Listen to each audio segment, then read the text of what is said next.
Yo, this is Jay from Straight Spoke Gaming, and in today's video, we're going to be doing NFL Mock Draft 2.0. As you guys know, the NFL Draft is approaching fast.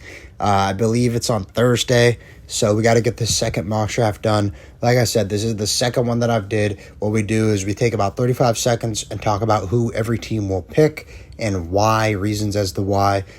This is all opinion-based, so go ahead and comment down below. Let me know what you think of the draft. Let me know who you think your team will take. Let's go and get started. Starting off first, Tennessee Titans select Cam Ward, quarterback out of Miami. So it's a need. They need a quarterback. Cam Ward is probably the best quarterback in the draft, probably a little bit over Store. So that being said, I mean, it makes sense. I don't really know if I would say this is the right pick because I wouldn't fault them if they take Travis Hunter either. He's the best player in the draft, Travis Hunter is. So, I mean, there's an argument to be made there. Travis Hunter is generational. I don't want to completely shut the door on that option. But at this time, I do think they will go Cam Ward, and I think it'll work out for him.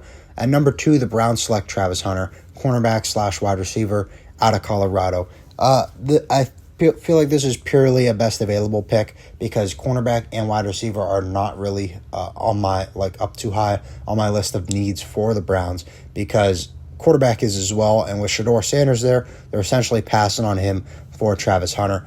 I don't think there's anything wrong with that. I like Travis Hunter. Like I said, I think he's generational. I think he'll do just fine. What he can do on the offensive side of the ball and defensive side of the ball is unreal. So I feel like it's just best available for the Browns. At number 3, the Giants select Abdul Carter, edge out of Penn State. Same thing here. I feel like this is kind of just best available because edge really isn't a need for the Giants with Dexter Lawrence and Brian Burns and Kayvon Thibodeau on the line. I don't think it's really that big of a need, but I do think adding Abdul Carter would make that pass rush better. And, who knows? Maybe they do, and the idea is to try to trade Kayvon Thibodeau for another first in the late rounds on draft day. So that's something to think about. But number 3, Abdul Carter going to the Giants feels like a good pick. Number 4, the Patriots select Will Campbell, offensive lineman out of LSU. The reason I have him listed as an offensive lineman is because we don't necessarily know where he's going to play. He's listed as a tackle. A lot of people are concerned about his arm length and his height, so maybe we bump him down to guard. I'm not sure. I just know offensive lineman is a need for the Patriots, so they go ahead and do that. They address that need 4th overall. And, maybe it's not so bad of a pick because if he doesn't work out at tackle, you could bump him down to guard and maybe he excels at guard. So you got 2 options before you could write this guy off as a bust. So I like that pick for the Patriots, and I think Patriots fans will like it too. 5, the Jacksonville Jaguars select Ashton Jeanty, running back out of Boise State. Everyone knows Ashton Jeanty. He's unreal. Some would argue the best running back in college to ever play. He was by far the best in college this year, and he's kind of in that Bijan Robinson tier. The new head coach, has praised him a lot in press conferences. I originally had him falling 6 to the Raiders, but based on what I've been hearing recently from the head coach, I don't think that happens anymore. Jeanty, 5 to the Jags feels right. At number 6, with Jeanty being off the board, I have the Raiders taking Armand Membu, offensive tackle out of Mizzou. We all know offensive lineman is a need for the Raiders year in and year out.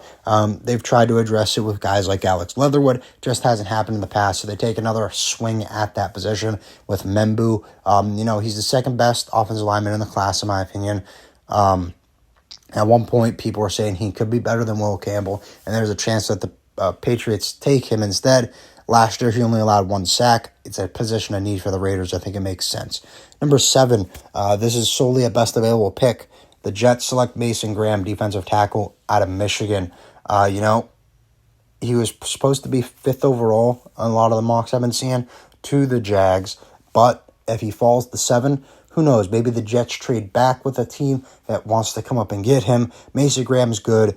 I think he's going to be a top 10 pick. I don't think he slips out of the top 10. But in this mock draft, he goes 7 to the Jets. Like I said, I don't think it's a need so much, although the defense could use some work, but I just think it's solely a best available pick. Number 8, the Panthers select Jalen Walker, edge / linebacker out of Georgia. What he can do as an edge is ridiculous, and you could also have the ability to move him to linebacker. The Panthers have liked him for a while. There's a lot of talks about him going to the Panthers.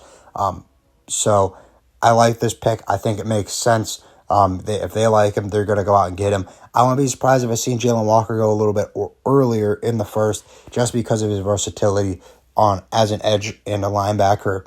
He was really productive at Georgia, and I think he's going to be a top 10 pick, probably to the Panthers. 9, the Saints select Tedero McMillan, wide receiver out of Arizona. McMillan's good. I like McMillan. He's not so much a route runner. He's more of like a big body receiver. When I watch him play, I see Calvin Johnson, and I feel like the Saints could use that, a guy that can go up and get the ball. If they're not going to go quarterback, I think they're going to address the offense one way or another. They are trying to get younger and save money. I think McMillan is the easiest way to do that, and I could see him sliding in day one and helping that offense, whether it's with Derek Carr or one of the rookie quarterbacks like Rattler or Hayner. At 10, I have the Bears selecting Tyler Warren, tight end out of Penn State. As you guys know, the Bears, they've said that they want Genty. I don't know if they're going to trade up with the Patriots because you'd have to jump the Raiders and Jags. I don't know if they're going to trade up that far for a running back. So I think if they stay put at 10, Tyler Warren is a potential pick there.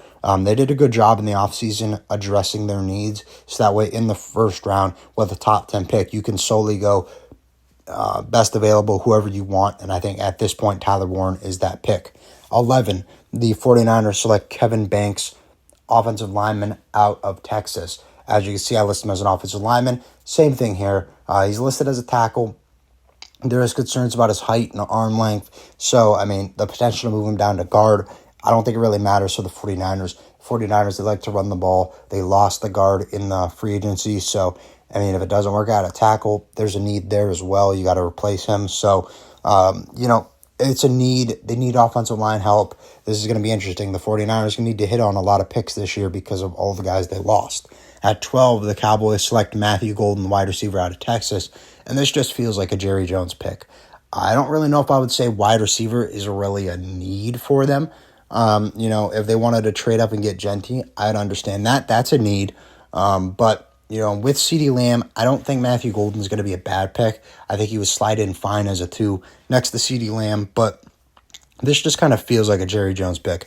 I feel like when Jerry Jones is in the draft room, he's dead set on what position he wants to take, whether it's the best guy available or not. And I think Matthew Golden will be that pick for the Cowboys. At 13, the Dolphins select Jahad Barron, cornerback out of Texas. So we've had 3 straight Texas guys go. I like Jahad Barron a lot. I like him more than Will Johnson, mainly because of Johnson's injury concerns and injury history. So I don't have a problem with Barron. I think Barron's good.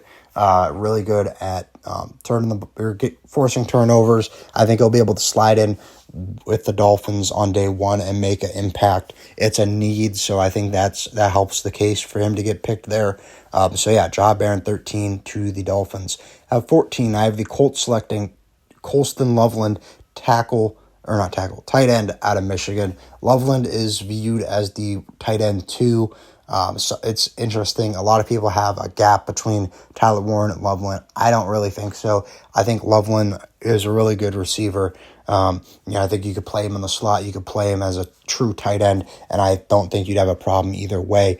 He's a really good receiver. When I watch him, I kind of get more Brock Bowers vibes. When I watch Tyler Warren, I kind of get a little bit of Taysom Hill vibes just because of what he can do at all those other positions. So 15, the Falcons select Mike Green, edge out of, I believe it's Marshall, and I like Mike Green. I think he can be good. 15 might be a little bit too high with how loaded this edge class is, only because he needs help developing that run stopping ability. He's a little bit on the smaller side, so he struggles in the run game. But when it comes to edge rushing and pass rush, this guy's up there with the best of them. I think he led the nation in sacks. So pass rushing, not a problem. He's going to need help with the run game, though.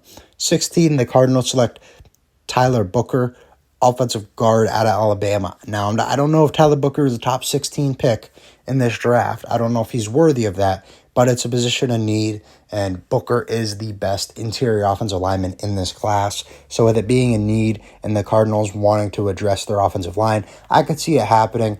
Like I was saying, it's a need, so especially with offensive linemen in drafts, they don't really go where they're supposed to go. If there's a need as an offensive lineman, they go up and get their guy, and that's what I think the Cardinals do.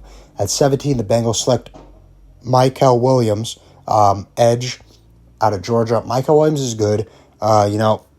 This is a loaded edge class. So it's really kind of just throwing your guy at the dartboard here in the late rounds with edge rusher. I prefer Shamar Stewart over him, but I do think the Bengals will go defense, specifically edge, because their uncertainty with Hendrickson. So I do think that will happen. It's just a matter of who. And, I mean, at this time, I had Micah Williams being the best available. 18, the Seahawks select Gary Zabel, offensive lineman. I believe it's out of North Dakota. And he's listed as an offensive lineman because he's originally listed as a tackle, but a lot of these mock drafts I see say he's a guard. So I don't think it really matters. If you need to play him at tackle, you need to play him at guard. I think that's fine for the Seahawks wherever they need to go. Addressing that offensive line is important. I mean, you don't got your same quarterback. You got a different quarterback. You don't know really how he's going to do under pressure. So going ahead and getting that addressed is important. Same thing here. You can play him at guard, tackle, whatever you can do to make him not be a bust. At 19, the Buccaneers select Will Johnson, corner out of Michigan. I think he's originally a top 15 pick. With the injury concerns, I think it has him fall a little bit. The Bucs need corner because they lost Carlton Davis. So Will Johnson falls right into their hands at 19. Either way, I think they're going to go secondary, whether it's a corner, whether it's a safety. I don't think it really matters. I think they will address the secondary. And, I mean, just with this mock draft, it ends up being Will Johnson because that's how far he fell. But overall, I think Will Johnson's good, just has some injury concerns. At 20, the Broncos select Luther Burden, wide receiver out of Mizzou. And, I think Luther Burden should be a little bit higher up in this list. I think the gap between, I originally think he's better than Matthew Golden. He had a rough year at Mizzou, but the route running is good. I believe I've seen his NFL comparison is Stephon Diggs.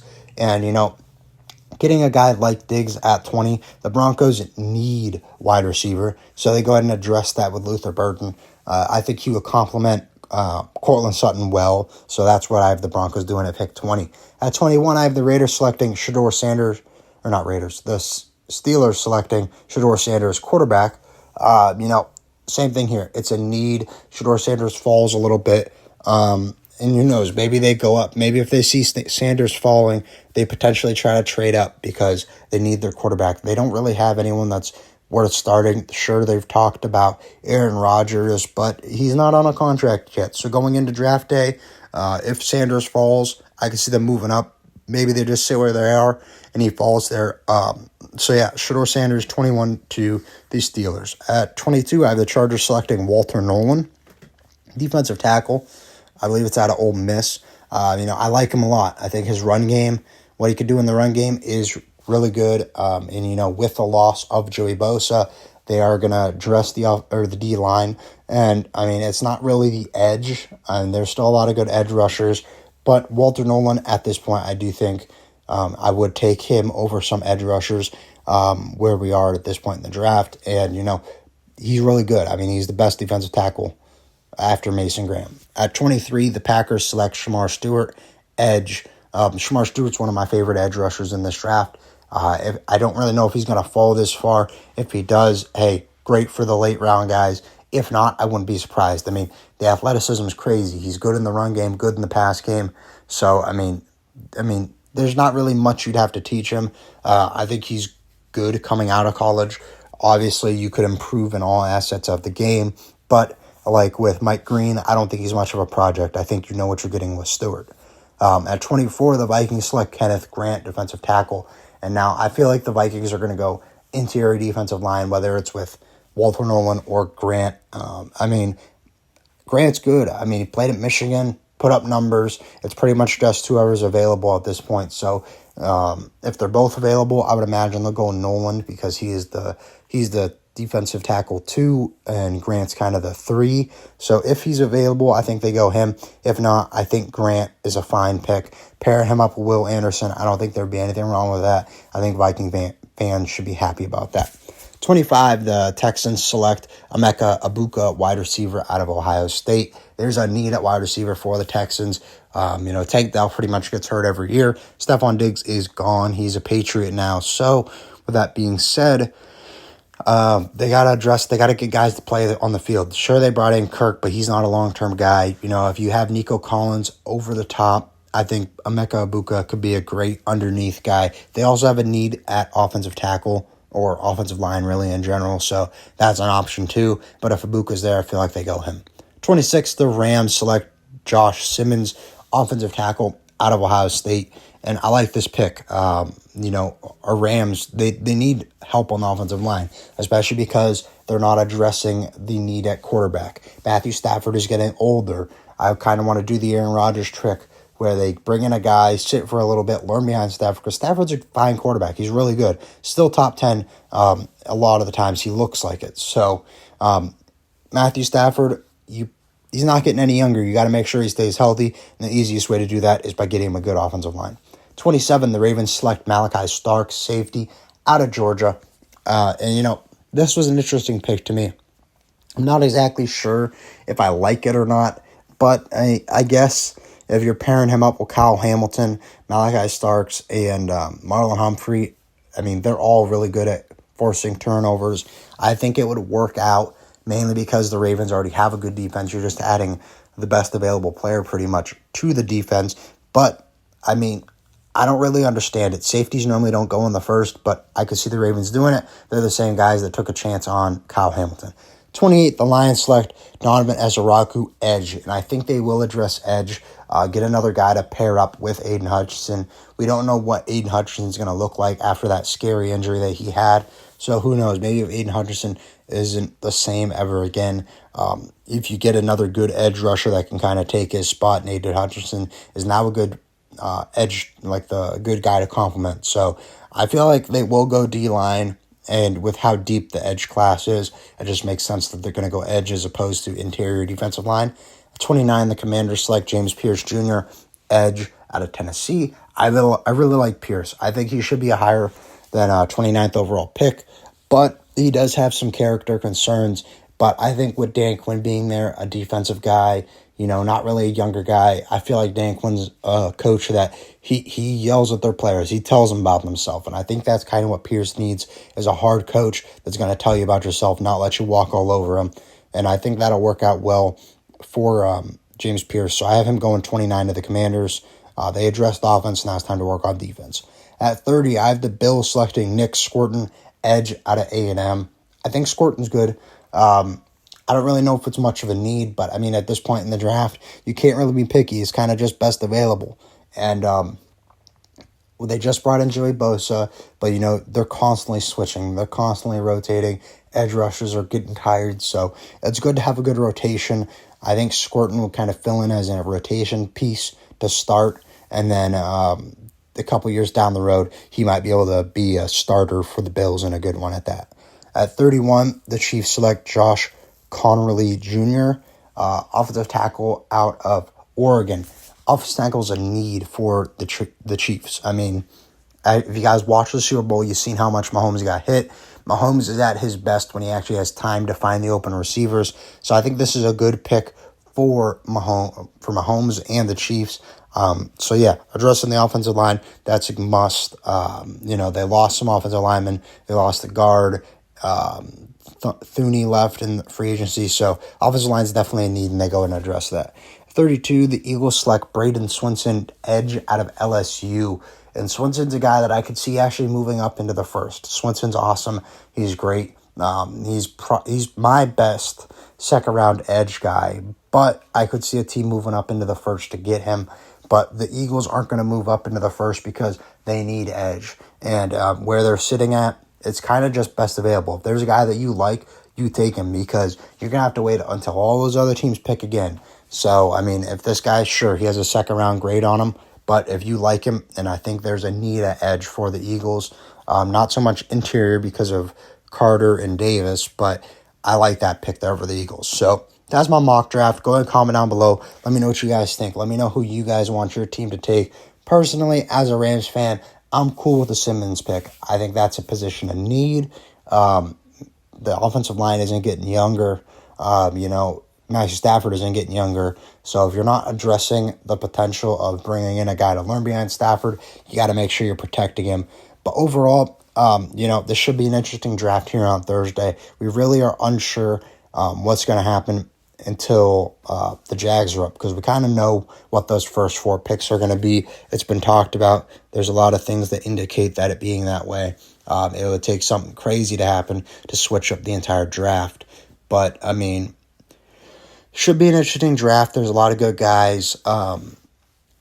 Not as many quarterbacks that go this year in the first round, in my opinion, as there was last year. But that's the video. So if you enjoyed, please remember to like and sub for more Madden content, and we'll see you in the next video. Bye, guys.